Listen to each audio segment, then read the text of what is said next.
नमस्कार छात्रों, स्वागत है आप सभी का आपके अपने YouTube चैनल कैपी जी के, जहां हम रोजाना हिंदी व्याकरण से संबंधित महत्वपूर्ण प्रश्नों के बारे में बातचीत करते हैं।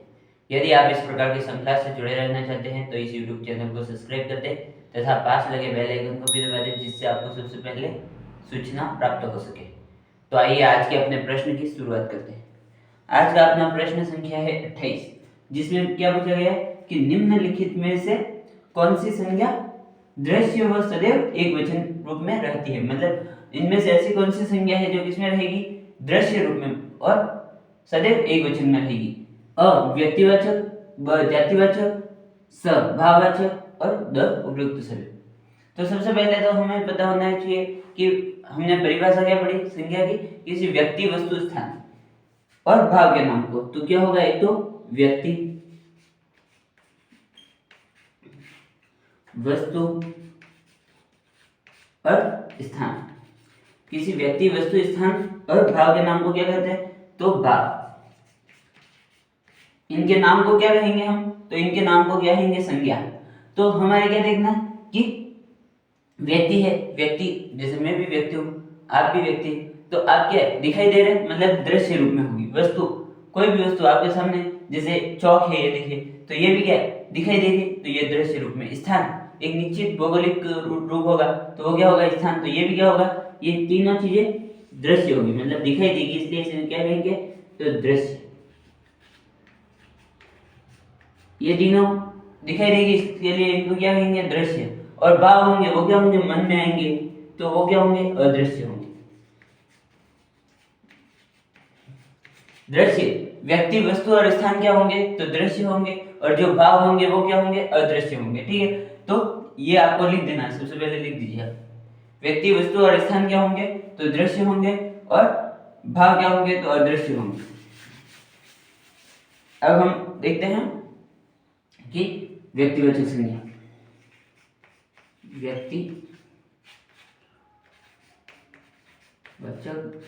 व्यक्तिवाचक संज्ञा क्या होगी। तो देखिए हमने पढ़ा कि किसी व्यक्ति वस्तु और स्थान के नाम को, निश्चित नाम का बोध कराए उसे व्यक्तिवाचक संज्ञा कहेंगे। तो ये क्या होगी, एक तो दृश्य होगी। हमने पढ़ा कि व्यक्ति वस्तु और स्थान ये क्या दृश्य है, तो ये क्या होगी, एक तो दृश्य होगी, मतलब दिखाई देंगे ये। ठीक है, व्यक्ति वस्तु स्थान के नाम, और दृश्य के साथ साथ क्या होंगे, तो सदैव एक वचन में होंगे, सदैव एक वचन। इनका रूप कैसा होगा, तो एक वचन रूप होगा, सदैव। ठीक है, उसके बाद क्या है, तो व्यक्तिवाचक संज्ञा के बाद जातिवाचक संज्ञा।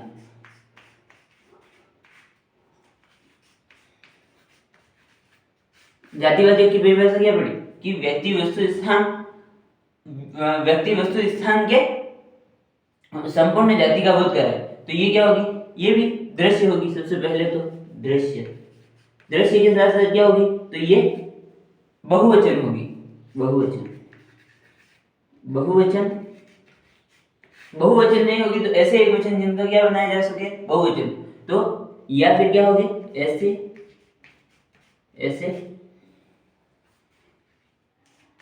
एक वचन जिनका बहुवचन बनाया जा सके, जिनका बहुवचन बनाया जा सके। संज्ञा के वे रूप जो क्या होंगे, दृश्य होंगे, दिखाई देंगे, उसके साथ साथ क्या होंगे, तो बहुवचन होंगे। बहुवचन नहीं एक वचन है तो उनका क्या बनना चाहिए, बहुवचन। इसमें क्या है, सदैव एक वचन, मतलब इनका बहुवचन नहीं बनेगा। जो व्यक्तिवाचक संज्ञा होगी उनका बहुवचन नहीं बनेगा, सिर्फ एक वचन में ही प्रयुक्त होगी। जैसे कमलेश है, राम है, मोहन है, श्याम है, पंखे का किसी निश्चित नाम होगा तो वो क्या होंगे, एक वचन में। ठीक है, और जातिवाचक संज्ञा में पूरी जाति का बोध कराएंगे तो वो क्या होंगे, दिखाई तो देंगे लेकिन बहुवचन रूप में होंगे। बहुवचन नहीं एक वचन रूप में है तो भी क्या होने चाहिए, उनका बहुवचन बनना चाहिए। इसका बहुवचन नहीं बनेगा, इसका बहुवचन बनेगा। उसके बाद क्या, भाववाचक संज्ञा, भाववाचक। तो भाववाचक में क्या है, भाव हमें दिखाई देते ही नहीं तो मतलब क्या हो गया, सबसे पहले तो अदृश्य, दिखाई नहीं देते तो अदृश्य तो हो गया। और क्या होगा, सदैव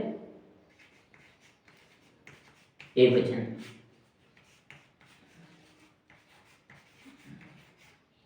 देखो भाववाचक संज्ञा क्या होगी, तो सदैव अदृश्य होगी और एक वचन रूप में होगी। यदि कोई भाववाचक संज्ञा, ठीक है, भाववाचक संज्ञा यदि कोई भाववाचक संज्ञा है तो उसको क्या करते हैं, बहुवचन रूप में प्रयुक्त करते हैं। यदि कोई भाववाचक संज्ञा है और उसको किसमें प्रयुक्त करते हैं, तो सदैव एकवचन तो हो गया, उसके बाद क्या है, बहुवचन। यदि किसी भाववाचक संज्ञा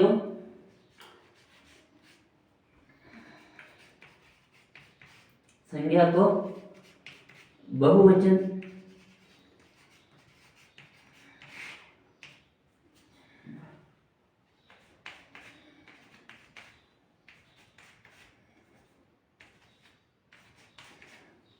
में प्रयुक्त कर दे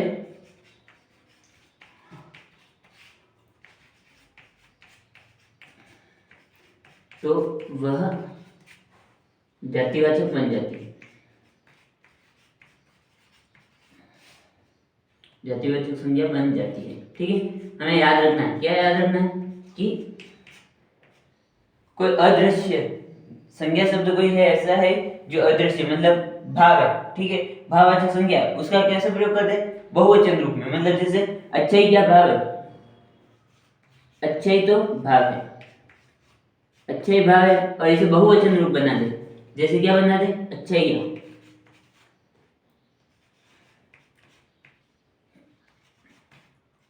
अच्छा ही, ठीक है, अच्छा ही बना दिया तो क्या होगा, अच्छा ही बनाने से ये तो है भाववाचक संज्ञा, ये तो भाववाचक संज्ञा अच्छा ही तो, और जो अच्छा ही बना ये क्या बन गया, तो जातिवाचक संज्ञा बन गया, जातिवाचक। अच्छा ही तो भाव है और अच्छा ही है जातिवाचक संज्ञा बन गया। उसके बाद क्या कि कोई एक बार ये उत्तर दीजिए, ठीक है। तो इस प्रश्न का एक बार उत्तर लिख देते हैं। निम्नलिखित में से कौन सी संज्ञा दृश्य और सदैव एकवचन में, यहाँ पर देखिए दृश्य और सदैव एकवचन में क्या रहेगी, तो व्यक्तिवाचक संज्ञा, अपना उत्तर सही हो गया, ठीक है। तो ऑप्शन नंबर अ क्या हो गया, सही हो गया। उसके बाद क्या है, ब में क्या है, जातिवाचक संज्ञा। जातिवाचक संज्ञा क्या रहेगी, तो दृश्य होगी, दृश्य के साथ साथ क्या होगी, सदैव बहुवचन में होगी, या फिर ऐसे एकवचन में होगी जो क्या हो सके, बहुवचन बनाई जा सके। भाववाचक संज्ञा क्या होगी, तो अदृश्य और सदैव एकवचन में होगी। यदि एक वचन का बहुवचन बना दिया जाए, अदृश्य और बहुवचन बना दिया जाए, तो वो किसके रूप में परिवर्तित हो जाएगी, जातिवाचक संज्ञा के रूप में। यदि कोई व्यक्तिवाचक संज्ञा, ठीक है। आगे एक और 4 नियम बता दीजिए आप।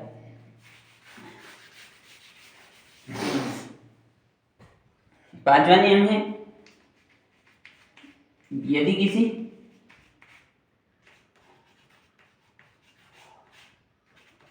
व्यक्तिवाचक संज्ञा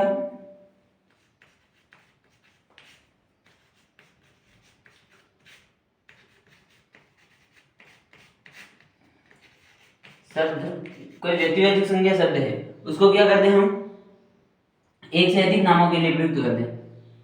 संज्ञा शब्द को एक से अधिक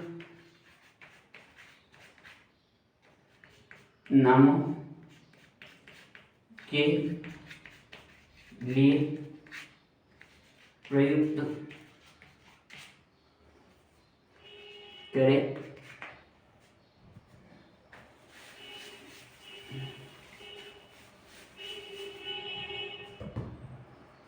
तो वह जातिवाचक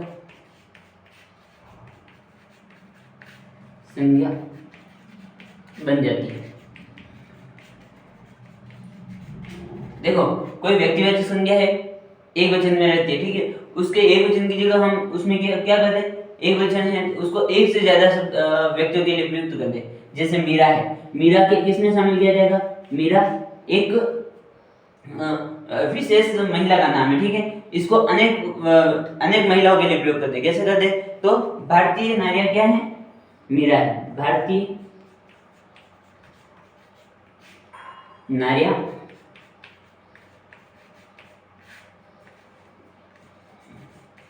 मीरा है। यहां पर समझिए, देखिए यहां पर ये मीरा किसके लिए प्रयुक्त हुआ, तो ये मीरा हुआ एक व्यक्तिवाचक संज्ञा के लिए, ठीक है। यहां पर समझिए, देखो यहाँ पर दो मीरा आ रहे हैं, एक तो यहाँ पर मीरा है और एक यहाँ पर। जो पहला मीरा है ये किसके लिए है, तो व्यक्तिवाचक संज्ञा के लिए, ये तो आया व्यक्तिवाचक संज्ञा के लिए। लेकिन ये किसके लिए, भारतीय नार्य, सभी भारत की जो भी नारियां हैं उनके लिए क्या कहा है कि मीरा, तो ये किसके रूप में परिवर्तित हो गया, तो ये जातिवाचक संज्ञा के रूप में परिवर्तित हो गया,